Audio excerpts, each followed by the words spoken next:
قیمتی ہار۔ اللہ کا بہت نیک انسان تاجر جس کا نام عزیز ہوتا ہے ایک دوسرے ملک جاتا ہے۔ ایک دن وہ ایک گلی میں سے گزر رہا تھا تو اس کو ایک بہت ہی قیمتی ہار ملتا ہے۔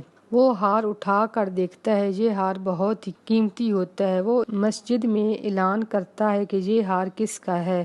مسجد میں اس کا ایک دوست بیٹھا ہوتا ہے۔ جب وہ عزیز کے ہاتھ میں یہ قیمتی ہار دیکھتا ہے تو کہتا ہے تم یہ ہار خود رکھ لو، کسی کو کیا پتہ چلے گا یہ ہار تمہارے پاس ہے۔ عزیز کہتا ہے کہ اللہ تعالیٰ تو دیکھ رہا ہے، میں یہ ہار اس انسان کو واپس کر دوں گا، اگر میری قسمت میں اسی طرح کا ہار لکھا ہوگا تو مجھے مل جائے گا۔ یہ کہہ کر وہ مسجد میں اعلان کرتا، کچھ دیر میں ایک آدمی آتا ہے، وہ کہتا ہے کہ یہ ہار میرا ہے۔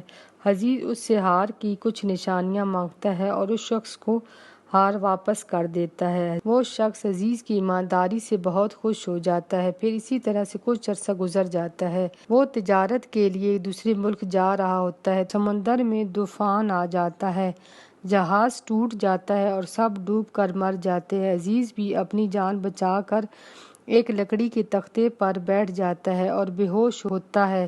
لکڑی کا تختہ پانی میں بہتا ہوا ایک ساحل پر جاتا ہے، وہاں پر کچھ لوگ اس کو اٹھا کر لے جاتے ہیں۔ جب اسے ہوش آتا ہے تو وہ ایک گھر میں ہوتا ہے، وہاں کے لوگ بہت ہی اچھے ہوتے ہیں، وہ اس کا بہت خیال کرتے ہیں۔ عزیز کو بھی وہ لوگ بہت اچھے لگتے ہیں۔ عزیز انہی کے ساتھ رہنے لگتا ہے۔ پھر وہ لوگ اس سے کہتے ہیں کہ تم شادی کر لو، ہمارے ہی علاقے میں بادشاہ کی بیٹی ہے اور اس کا والد بادشاہ بھی ابھی ہی فوت ہوا ہے۔ شہزادی ایک نیک انسان کے ساتھ شادی کرنا چاہتی ہے اور تم تو ایک بہت نیک انسان ہو۔ پھر وہ لوگ عزیز اور شہزادی کی شادی کروا دیتے ہیں۔ شہزادی بہت ہی نیک ہوتی ہے اور وہ اپنے والد کی اکلوتی اولاد تھی۔